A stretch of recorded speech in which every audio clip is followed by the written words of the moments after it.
하나님께서 오늘도 성도 여러분들을 사랑하십니다. 성령으로 충만하십시오.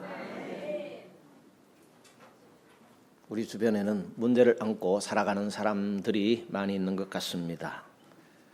문제를 갖고 살아간다는 것은 늘 긴장하며 살아갈 수밖에 없을 것입니다. 왜냐하면 어떻게 문제가 해결될 것인지를 늘 기대하면서 긴장하며 살기 때문일 것입니다. 쉽게 간단하게 해결되는 문제도 있지만은 아주 오랜 시간 문제 가운데 시달리는 경우도 있습니다. 여러분은 혹시 문제를 해결받은 경험이 있으십니까? 그렇다면 언제 어떻게 해결을 받아보셨습니까? 오늘 성경이 문제를 가진 10사람을 소개하고 있습니다. 이 사람들의 문제는 쉽게 해결될 수 없는 불가능한 문제였습니다.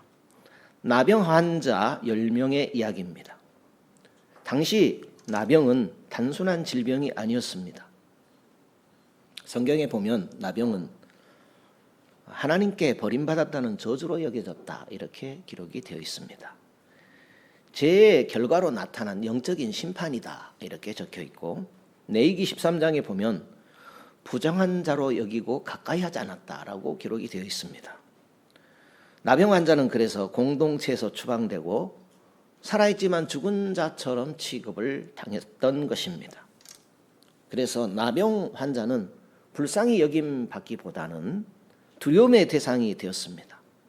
나병이 전염되는 것보다 더 두려운 것이 나병 환자와 접촉했다가 부정한 사람이 된다는 그런 두려움이 더 컸던 것입니다. 그 나병 환자 10명이 예수님을 만나려고 멀리 서서 기다렸습니다. 예수님을 발견하고 소리를 높여서 예수 선생님이여 우리를 불쌍히 여겨달라고 외쳤던 것입니다. 환자들의 외침을 들으신 예수님께서는 즉각 말씀하셨습니다. 가서 제사장들에게 너희 몸을 보이라 이렇게 말씀하셨습니다. 예수님이 한 촌에 들어가실 때에 10명의 나병 환자도 예수님을 만나려고 마을 한쪽에서 기다리다가 예수님을 발견하고서 큰 소리를 지른 것입니다. 그런데 예수님께서 평소에 사람들을 대하던 모습과는 좀 다른 모습을 보여주고 있습니다. 직접 만나서 그들과 대화하지 않았습니다. 그들의 몸과 마음의 상처를 어루만져 주지 않았습니다. 멀리 선 채로 말씀하셨습니다. 예수님을 향하여 소리 지르는 그 나병 환자들을 향하여서 가서 제사장들에게 너희 몸을 보이라 말씀하신 것입니다. 가라. 고쳐달라고 소리만 지르지 말고 가서 제사장들에게 너희 몸을 보여라. 제사장들에게 가라. 이렇게 말씀하는 것입니다. 이 나병 환자들은 아무도 상대해 주지 않는 사람들이었습니다. 가족이나 이웃 모두에게 추방된 자, 버림받은 사람들이었습니다. 그런데 예수님마저도 이들이 나병 환자라는 이유로 불쌍히 여겨 주시지 않고 가라고만 하시는 것입니다. 예수님이시니까 더 다정하게 또 더 친절하게 해 주실 수 있으셨을 텐데 나병 환자들 입장에서 섭섭하지 않았을까요? 나병 환자들은 어떻게 이런 어려운 결단을 하고 예수님께 나온 것일까요? 예수님께서 기도해 주신 것도 아니고 안수해 주신 것도 아닙니다. 너희 몸이 깨끗해졌다라고 선포해 주시지도 않았습니다. 마치 불편한 사람에게서 빨리 벗어나기라도 하고 싶은 것처럼 가라. 제사장에게 가서 보이라. 제사장들에게 넘기는 듯한 그런 말씀을 하셨습니다. 예수님께서 나병 환자들에게 이렇게 말씀하신 이유가 무엇일까요? 여러분 같으면 예수님께서 이런 말씀을 하실 때에 무작정 가라 이렇게 말씀하실 때에 어떤 반응을 하셨을 것 같습니까?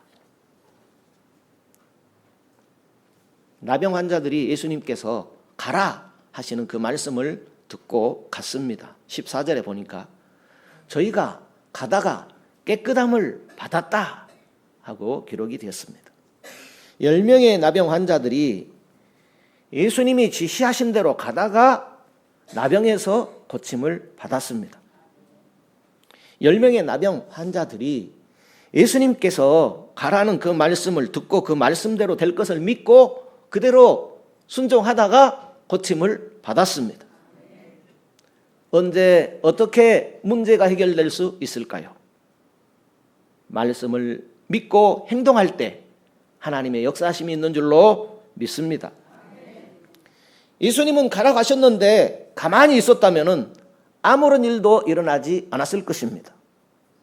가라는 대로 가지 않으면 어떤 일도 일어날 수 없는 것입니다. 반드시 가라는 대로 믿고 그대로 가야 했던 것입니다. 10명의 나병 환자들이 믿음으로 움직일 때 기적을 받았습니다. 이들은 결단하고 움직이는 사람들이었습니다. 신앙생활 하면서 아무리 많은 다짐을 하고 결단을 할지라도 움직여야 합니다. 신앙은 움직이는 것입니다. 행동하지 않으면 신앙은 어떤 결과도 기대할 수 없습니다. 행동하지 않고 움직이지 않으면 어떤 역사도 어떤 기적도 일어날 수 없는 것입니다. 예수님은 10명의 나병 환자들이 제사장을 향해 가다가 치유받도록 역사하신 것입니다. 그렇다면 나병 환자들이 어떻게 행동했습니까? 먼저는 예수님께서 사마리아와 갈릴리 사이길로 가신다는 말씀을 듣고 예수님을 만나러 향했습니다. 예수님은 굳이 사마리아 길로 갈 이유가 없는 분이셨습니다. 얼마든지 지름길로 가고자 하는 길로 갈 수 있었습니다. 예수님께서 지름길로 가지 않고 갈릴리 길로 가신 이유는 나병 환자 10명을 만나기 위함이었습니다. 격리되어서 아무런 소망이 없던 이 사람들이 예수님께 갈 수 있었던 것은 누군가 예수님의 소식을 복음을 전해 주었기 때문입니다. 그러나 이 사람들이 격리된 초소를 벗어나서 예수님께 나아간다는 것은 결코 쉬운 문제가 아니었을 것입니다. 그래도 이 나병 환자들이 예수님께 나가야 되겠다라고 결단을 하게 된 것은 예수님께서 자신들과 같은 수많은 병자들을 고치셨다는 소문을 들었기 때문입니다. 우리도 예수께 가면 살 수 있겠다라는 그 소망이 예수님께 향하는 결단을 하게 한 것입니다. 더 많은 나병 환자들이 있었을 것입니다. 그 많은 나병 환자 중에서 예수님께 가면 살 수 있다라는 그런 믿음을 가진 자들이 그 10명이 예수님께 나가는 결단을 하고 예수님을 가까이 하러 나온 것입니다. 만약에 이분들이 복음을 들었어도 예수님께 가지 않았다고 하면 어떤 일도 일어나지 않았을 것입니다. 지금도 예수님께 소망을 두고 예수님을 찾으면 실망하지 않을 것입니다. 나병 환자들이 예수님께 가라고 말씀하신 대로 가다가 기적을 받았습니다. 주님이 말씀하신 대로 순종하다가 기적을 받았습니다. 이들은 자신들이 하고 싶은 대로 할 수 있는 사람들입니다. 예수님께서 아무런 증거도 보여주지 않으셨지만 무작정 가라 하면 갈 수 있을까요? 이들이 예수님의 가라는 말씀을 듣는 순간 그들의 몸에는 아직 아무런 변화가 없었습니다. 아무런 증거도 없이 그대로 제사장에게 간다면 어떤 일이 일어나겠습니까? 만나주지도 않고 외면당하고 말 것입니다. 그런데도 이 나병 환자들은 예수님께서 말씀하신 대로 제사장을 향하여 갔습니다. 이들이 가던 중에 어느 지점에서 고침을 받았는지는 알지 못합니다. 출발 즉시 고침 받았는지 중간쯤에 고침을 받았는지 아니면은 제사장이 머물고 있는 곳에서 고침을 받았는지 자세히 알 수는 없습니다. 어떻든 예수님의 말씀을 믿고 그대로 가는 도중에 고침을 받은 것만은 사실입니다. 말씀하신 대로 믿고 가는 도중에 고침을 받았습니다. 하나님의 말씀은 살아있고 운동력이 있습니다. 믿고 행동하는 자에게 말씀대로 이루어지는 기적은 일어날 것입니다. 말씀대로 가는 자는 실망하지 않는 것입니다. 이 나병 환자 중에 한 명은 하나님께 영광을 돌리다가 더 큰 복을 받았습니다. 15절을 같이 읽어볼까요? 15절에 함께 읽으실까요? 그 중에 하나가 자기의 나은 것을 보고 큰 소리로 하나님께 영광을 돌리며 돌아와 그랬습니다. 10명의 나병 환자는 자기의 몸이 치유되자 각자 자기 원하는 대로 갔습니다. 자신에게 일어난 기적을 누군가에게 빨리 보이고 싶어서 가고 싶은 곳으로 달려간 것이지요. 그 중에 한 명 이방인만이 가다가 돌아왔습니다. 예수님을 다시 찾아온 것이죠. 예수님은 이 이방인이 가다가 돌아온 이유를 잘 알고 있었습니다. 이 이방인이 예수님께 돌아온 것은 예수님께서 나병을 고쳐주신 것에 대해서 감사를 드리기 위함이었습니다. 예수님은 감사하기 위해서 다시 예수님 앞에 되돌아온 이 나병 환자를 더 큰 복으로 채워주셨습니다. 이렇게 말씀하셨죠. 19절에 같이 읽어볼까요? 그에게 이르시되 일어나 가라 내 믿음이 너를 구원하였느니라 하시더라. 지금 이 이방인 한 명은 나병을 치유받고서 예수님 앞에 너무나 감사하여 엎드리면서 일어날 줄 모르고 있습니다. 그 이방인에게 예수님께서 하신 말씀이 있죠. 내 믿음이 너를 구원하였느니라 한 것이죠. 무슨 말씀입니까? 예수님은 질병도 고쳐주시는 분이시지만 영혼의 문제를 해결하시는 분이십니다. 9사람은 죽음에서 살아나는 은혜는 받았지만은 영혼의 문제는 해결받지 못했습니다. 9사람은 하나님의 은혜의 빛을 받기는 했지만 구원의 은혜까지는 해결받지 못한 모습을 보여주고 있습니다. 예수님은 이 이방인에게 이제 일어나 가라. 내 믿음이 너를 구원하였으니 일어나 가라 하고 말씀합니다. 이 말씀은 네가 가는 곳마다 더 많은 기적은 일어날 것이다. 이 약속입니다. 예수님의 은혜에 감사로 온 이 사람만이 가는 곳마다 예비하신 복을 약속해 주신 것입니다. 예수님은 이방인의 믿음을 아시고 더 많은 문제 해결을 약속합니다.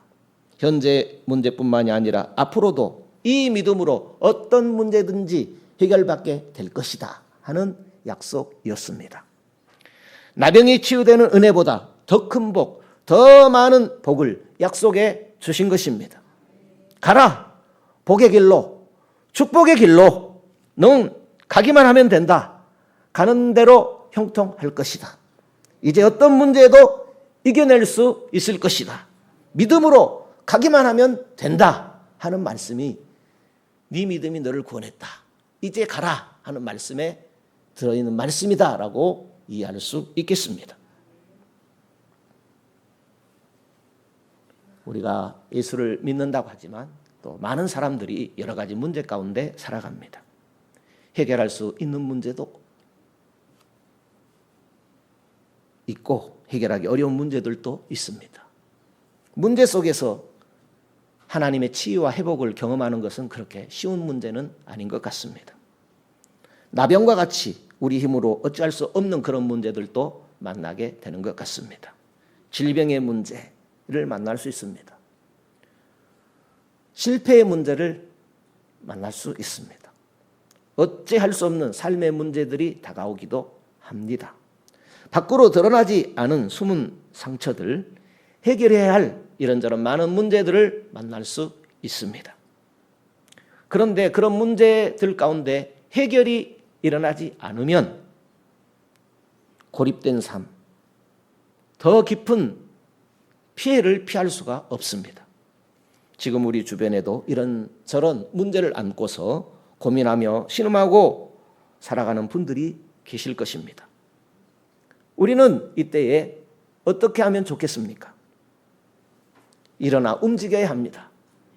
예수님의 말씀에 귀를 기울이며 일어나 움직여야 합니다. 가면, 움직이게 되면 주님은 함께 주십니다. 주저앉아 있으면, 밖으로 나오지 않으면, 마음은 먹었는데 행동하지 않으면 움직임이 없이는 기대할 것도 없습니다. 어떻게 움직이면 좋겠습니까? 마음으로, 생각으로만은 부족합니다. 움직이셔야 합니다. 기도하는 것도 움직이는 것일 것입니다. 그렇지만 기도만으로는 부족한 일입니다. 기도하는 만큼 움직여야 하는 것입니다. 저라도 금식도 좋은 것입니다. 그러나 기도하는 만큼 움직이셔야 합니다. 믿고 구한 것은 받은 줄로 알라라고 했습니다. 그러니까 믿고 구했다면은 받은 줄로 믿고서 행동해야 하는 것입니다. 예수님께 가면 답이 있습니다. 문제가 생기고 해결의 실마리가 보이지 않을 때마다 예수님께 가야 하는 것입니다. 예수님께 가면 답이 있습니다. 예수님께 가면 우리 인생에 모든 답이 있습니다. 예수님께서 말씀하신 대로, 지시하시는 대로 움직이면 되는 것입니다. 교회 오시면 들어야 합니다. 교회 왔으면 주님이 말씀하신 대로 움직일 줄 알아야 합니다. 하나님은 우리의 문제를 해결하시고 삶의 어려움의 문제를 해결해 주시기 위해서 주일마다 하나님 앞에 나온 백성들에게 말씀하고 계십니다. 그리고 우리에게 가라고 말씀하십니다.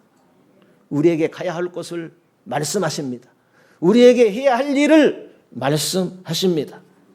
그런데 내 생각대로 살면 내 현실을 벗어날 수가 없습니다. 말씀대로 가야 합니다.